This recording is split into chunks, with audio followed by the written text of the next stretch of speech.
Hello and welcome to our SketchUp tutorials for beginners. When it comes to easy orientation and therefore fast work in one scene, the best thing to do is to organize the scene geometry.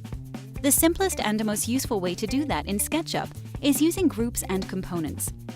The main difference between a group and a component is that the group is mostly an organization piece for easier orientation and selection in the scene.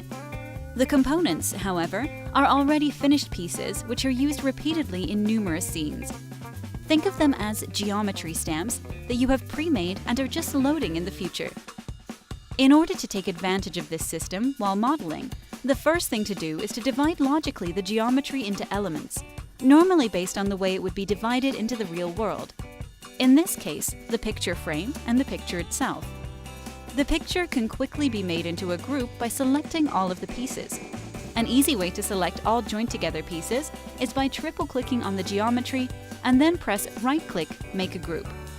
Groups and components can be managed from SketchUp's outliner window, which is available in Windows' default tray. The picture frame itself can be made into another group. Now the model is finished and ready to become a component.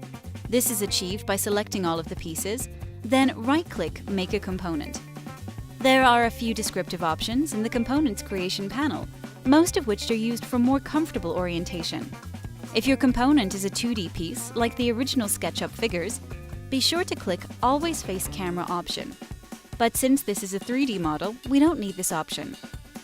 Now, the components are ready, and you can load them from the Components panel on the right. You can see the internal organization of the model in the outliner and manage it from there. Go and save the component on your local device as part of your personal SketchUp models library and take full advantage of it in your future work. Thank you for being with us.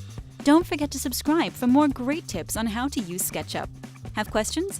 Consider getting SketchUp Pro or want to get in touch? Feel free to find us at www.aeco.space. See you next time.